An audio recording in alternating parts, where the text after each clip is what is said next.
एक गांव में एक पंडित जी रोज़ कथा वाँचते थे। कथा के अंत में वह नित्य कहते थे कि कामदेव में 1000 हाथियों का बल होता है। एक बार एक साधु ने उनकी इस बात को सुन लिया और उनको चुनौती दे दी कि या तो इस बात को सिद्ध कीजिए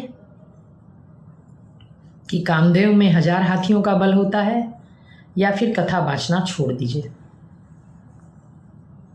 पंडित जी बड़े चिंतित हुए क्योंकि कथा वाचना तो उनका व्यवसाय था, रोजी रोटी थी, उसी से उनका जीवन चलता था और ये बात तो उन्होंने सुनी सुनाई कह दी थी।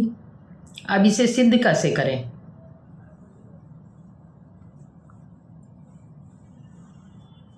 बहुत चिंता में थे।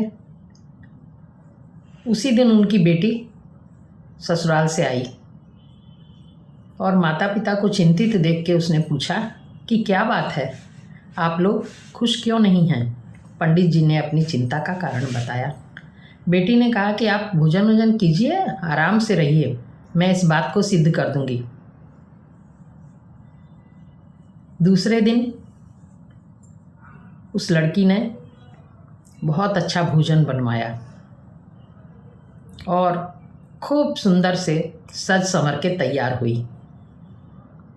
शाम होने पर वह भोजन का थाल सजाकर साधु की मढ़ी की ओर चली।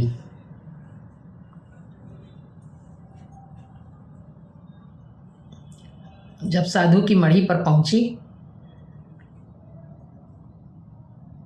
तो बूंदाबांदी होने लगी। मौसम खराब था, बादल उमड़ घुमड़ रहे थे। साधु ने इस सुंदरी लड़की को देखकर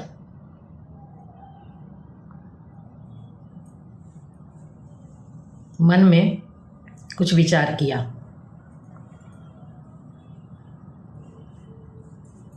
और उससे प्रणय निवेदन किया। लड़की ने कहा कि कोई देख लेगा तो अच्छी बात नहीं होगी। वह उसकी झोपड़ी में थाल रखने गई थी। उसने कहा बाहर का दरवाज़ा बंद कर दीजिए तो अच्छा होगा। साधु बाहर का दरवाज़ा बंद करने के लिए निकला और उसने झोपड़ी की कुंडी अंदर से लगा ली। अब साधु आकर उससे झोपड़ी खोलने के लिए कह रहा है, वो नहीं सुन रही है। तब वह उसे धमकाने लगा, फिर भी उसने नहीं सुना। तब वह अपना चिमटा लेकर झोपड़ी की छत पर पहुंच गया और उसमें सुराख करने लगा। थोड़ा ही सुराख हुआ था कि साधु उसमें से घुसने का प्रयत्न करने लगा। आधा फंस गया, न नीचे आए न ऊपर निकल सकता है। अब इसी ताक में लड़की ने फटाक से झोपड़ी की कुंडी खोली और बाहर निकल गई और अपने पिता से जाकर बोली कि गांव के लोगों को बुलाइए और साधु की मढ़ी पर पहुंचिए और उससे पूछिए कि कामदेव में कितना बल होता है।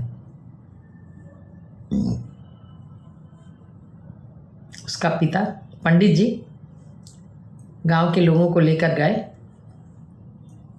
और वहाँ पर उन्होंने पूछा कि कामदेव में कितना बल होता है साधु महाराज। साधु महाराज तो यूं ही नज़रें नीची किए लज्जित हो गए थे। उन्होंने अपने लायक काम नहीं किया था। तब उन्होंने कहा कि पंडित जी, कामदेव में 10,000 हाथी का बल नहीं होता है, असंख्य हाथियों का बल होता है। क्योंकि उन्होंने यह महसूस कर लिया था, बात सिद्ध हो चुकी थी।